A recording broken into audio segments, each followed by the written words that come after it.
Hello, everyone, and welcome to 100 Yards of Football Sports Talk Radio. I'm your host and producer, Logan Landers. Today, I'm going to be discussing and breaking down the upcoming Big Ten Championship game preview between the Michigan Wolverines, currently ranked number 2, and the Iowa Hawkeyes, who currently sit at 16. If you like the video, give us a like, thumbs up, follow, share, subscribe, whichever the button says to do. Of course, on Facebook or on YouTube. And of course, check out our podcast on all major podcast streaming platforms, thanks to the Believe Podcast Network. This game is going to be played on Saturday night, 8 o'clock Eastern Standard Start on Fox. It's going to be a great matchup. Let's dive deep into it. Michigan, well, they've had a pretty good season, up and down, not in terms of on the field, off the field issues, which, like I said, we're not discussing here, but you got to at least bring it up a little bit. 12-0, can't be, undefeated. They've looked great this year.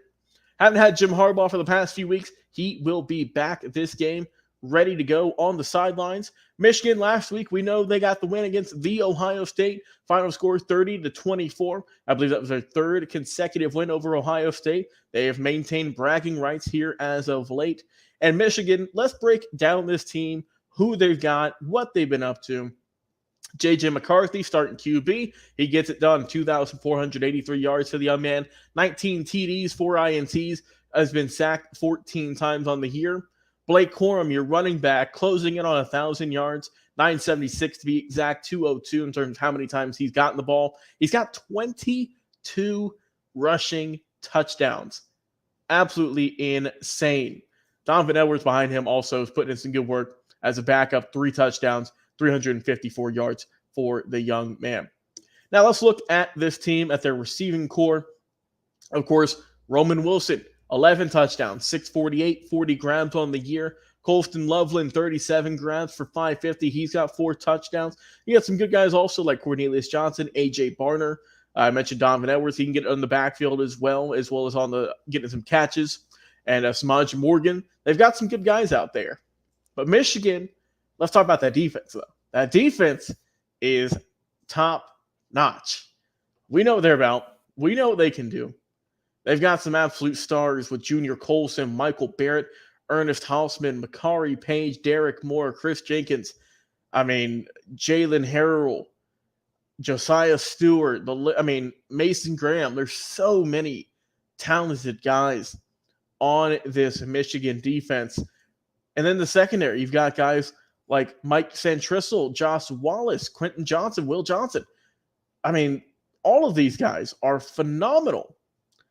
They've got a total of 40 passes broken up, 16 INTs, and 28 sacks. That is a dominant defense, folks. They can get it done on both sides of the ball. There's a reason that Michigan is undefeated, and with the amount of talent they bring each and every single week, they're getting close to 38 points a game. They are just looking just phenomenal right now, and they are a scary, scary team for this Iowa Hawkeye team who is trying to shock the world. Iowa, they're 10-2 on the year. Their 2 losses being against Minnesota and Penn State. They were shut out in that game against Penn State. When you look at Iowa, obviously their strength is on the defense, so we're actually going to start there first and see what all they've been up to, how well they've been playing. When you look at this Iowa defense, first guy you think of, Jay Higgins, linebacker, 141 tackles, 141 total tackles. He has looked just downright scary. Who's helping getting sacks on this team? They got 22. 5.5 goes to Joe Evans. Nick Jackson, he's got 4. Yaha Black, he's got 2.5. Deontay Craig got a couple. Logan Lee's got a few. They can get to the QB. They can get some tackles. They can get some sacks, tackles for losses. Passes defended, and INTs. They are looking good there. 47 passes knocked down thanks to Jamari Harris, Sebastian Castro, Cooper DeJean, Joe Evans getting in on the fun as well.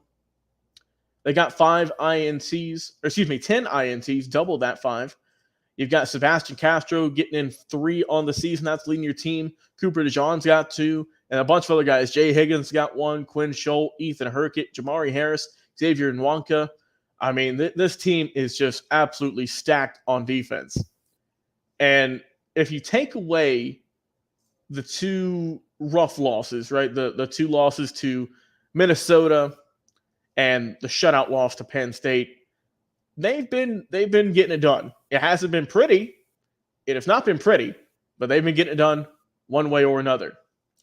Now, Iowa, we know, look, everyone knows when you talk about this Iowa Hawkeyes team, you talk about their defense first and their offense second, because their offense, there's no other way around it. They just struggle to put up points. I mentioned that Michigan, as a team, they are able to score close to 38 points a ball game. Iowa, as a team, score 18. So that's why Iowa is a massive underdog in this, is because their offense just falters. It's hard to get going. And when you look at some of their wins this year, they usually average, they get close to about 20 points, but here lately, it's been a bit of a struggle. Their last two wins against Nebraska, they beat 13-10, and then Illinois, they beat 15-13. I mean, it's just tough for them to get going. There's no way around it. The numbers don't lie. But let's look at this team. Obviously, your quarterback was supposed to be, Cade McNamara, if all was right with the world, but unfortunately he got hurt a while back. But that would have been nice for, Cade to play his old team in the Big Ten championship, but it was not meant to be.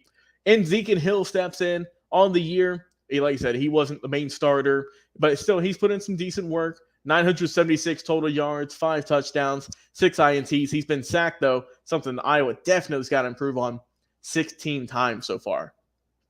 Running game, LaShawn Williams is going to get a heavy dose of carries, 155 on the year for him, 779, averages 5 yards a pop. He's got 1 touchdown.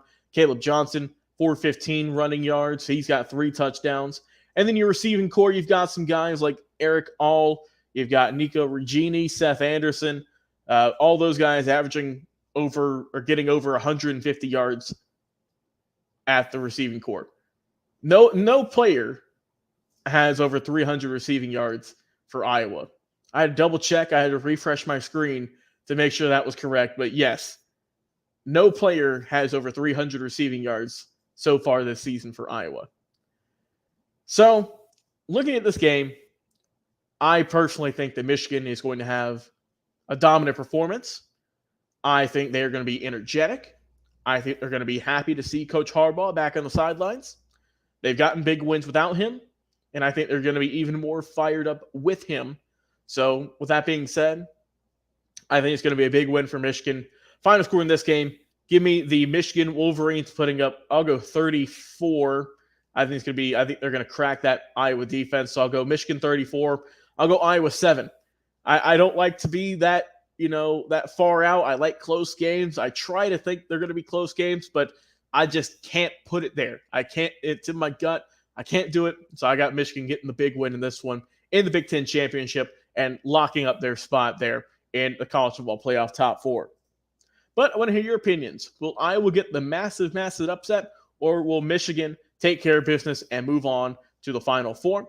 Once again, drop a comment on Facebook or on YouTube. I've been your host and producer this evening, Logan Landers. Enjoy some college football tomorrow. Yes, tomorrow there are some games on Friday night, so go watch that.